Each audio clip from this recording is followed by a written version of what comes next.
sommes de retour sur le plateau de TV Finance pour cette édition du 19 avril 2024. Nous sommes en direct et je vous remercie beaucoup pour votre fidélité. Je vous remercie beaucoup si vous nous rejoignez à l'instant.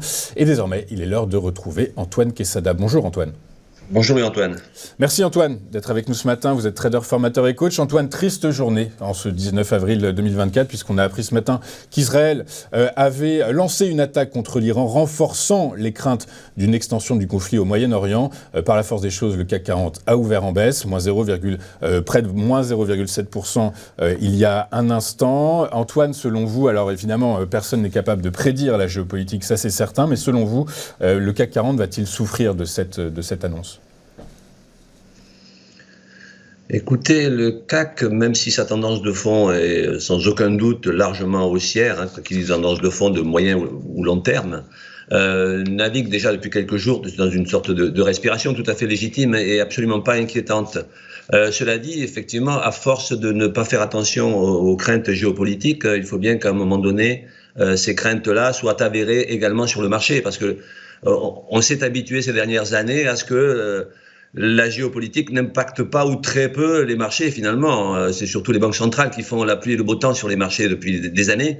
Et comme j'ai eu déjà l'occasion de le dire, les mêmes phénomènes il y a 20 ans auraient provoqué une grande panique sur les marchés, etc. Bon, c'est pas le cas encore et certainement pas dans les jours qui viennent. Je n'en sais rien en fait. Comme vous l'avez dit, personne ne peut prévoir l'avenir. On ouvre avec une légère baisse, effectivement. Alors, je reviens rapidement sur le graphique ici en hebdo. Comme d'habitude, l'extension de Fibonacci avait bien porté ses fruits en bloquant en quelque sorte les cours sur la zone des 8253 points exactement, à 6 points près. Donc, on retrace depuis ce moment-là, c'était tout à fait légitime et on va sans doute continuer. Enfin, on l'a fait déjà depuis plusieurs jours. Donc rien de spécial ici, si ce n'est que le palier des 161,8% de Fibonacci, ici l'extension à 7885, qu'on n'a pas vraiment tapé non plus ces derniers temps, mais on s'en est approché à quelques points près aussi, fait aussi le job. Donc en fait, on voit bien que cet outil, bon, je me répète en disant ça, mais on voit bien que naviguer avec Fibonacci lorsqu'on est en terre inconnue, avec ces plus hauts historiques qu'on a fait ces dernières semaines, ça n'est pas si mal. Donc voilà pour ce que je peux dire sur le long terme. Si on revient sur le graphique en journalier, voilà ce qui est intéressant aujourd'hui, qu'a fait le CAC. Par rapport à la semaine dernière, je vous disais, on a eu une divergence baissière classique de retournement qui ne me paraît pas non plus être celle d'un excès haussier avec un retournement baissier très puissant. Néanmoins, on a dépassé l'objectif théorique d'une figure chartiste dont je vous ai parlé aussi la semaine dernière. Je fais un petit récap vite fait. Un double sommet dont l'objectif était les 7950 points, qui est ici la ligne horizontale en rouge, que l'on a même cassé il y a 3 jours et on est allé en dessous. En fait, on s'est approché des 38,2% de retracement de Fibonacci. Là, j'insiste bien, c'est un retracement et pas une extension cette fois-ci.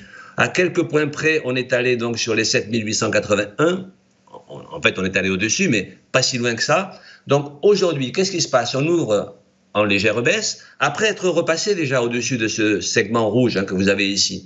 Et on est revenu sur les 23,6%. D'ailleurs, si vous regardez la clôture, c'est assez bluffant. La clôture d'hier, 8023 points, correspond à quelques centimes près aux 8023 points du retracement de Fibonacci des 23,6%. Donc vous voyez aussi la précision de la chose. Donc là, on a baissé, ce qui était légitime ce matin, tout à l'heure.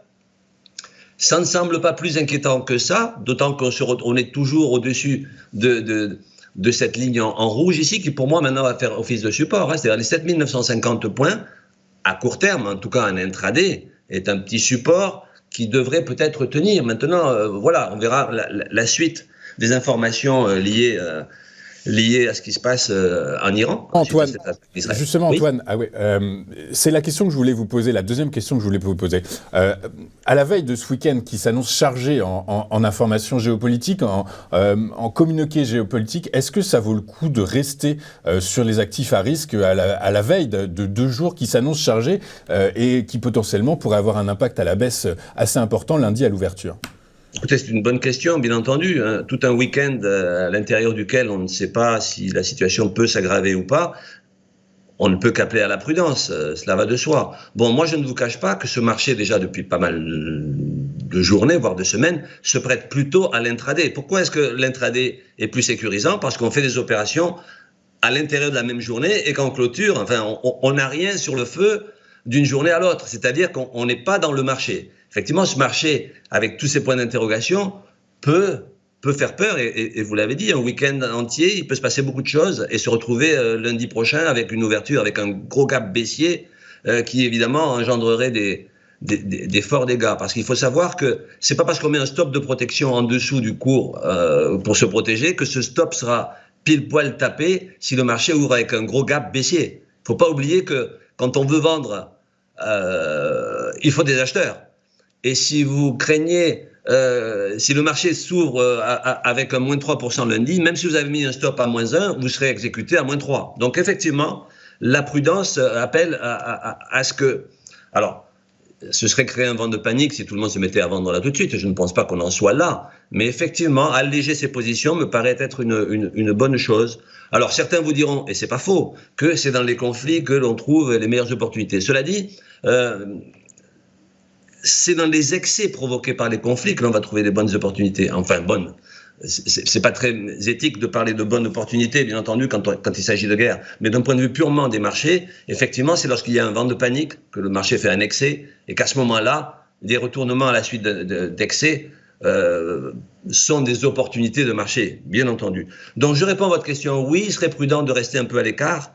Ceux qui ont eu la possibilité de rentrer sur ce marché il y a déjà bien longtemps seront tentés, et c'est légitime, de continuer à prendre des bénéfices, s'ils sont encore en positif, ce qui me paraît être le plus probable. Oui, la prudence voudrait qu'on allège au moins ses positions et éventuellement qu'on se limite, mais encore faut-il être capable techniquement, ce sont deux profils d'investisseurs différents, de faire de l'intraday. Mais c'est encore une fois, ça ne sont pas les investisseurs qui vont faire de l'intraday naturellement. Donc prudence, effectivement, on peut qu'appeler à la prudence. Sinon, qu'est-ce qu'on peut dire? Que le support sera toujours, pour le moment, les 7881 qu'on n'a pas vraiment tapé et vers lequel on pourrait de nouveau se tourner. Peut-être qu'il y aura un rebond à ce moment-là, mais effectivement, on n'est pas devin et il faut rester très humble face à ces situations.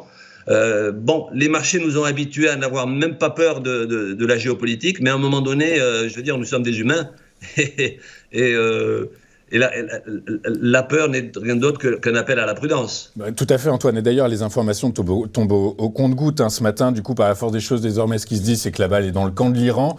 Donc, attendons de voir ce que va faire Téhéran. Ceci étant, et c'est plutôt rassurant, pas d'un point de vue humain, parce que d'un point de vue humain, le bilan va être désastreux et c'est extrêmement triste. Mais d'un point de vue économique, il semblerait que les premiers commentaires soient de dire que, si le conflit va un peu plus loin, eh bien, celle-là n'aurait que très peu d'impact sur l'approvisionnement en pétrole, l'approvisionnement mondial en pétrole. Du coup, par la force des choses, eh bien, ça aurait très peu d'impact sur les niveaux d'inflation et sur, donc, in fine, sur les taux d'intérêt. Voilà, donc, toutes les nouvelles tombent, attendons de voir, patience, prudence, comme vous nous l'expliquez.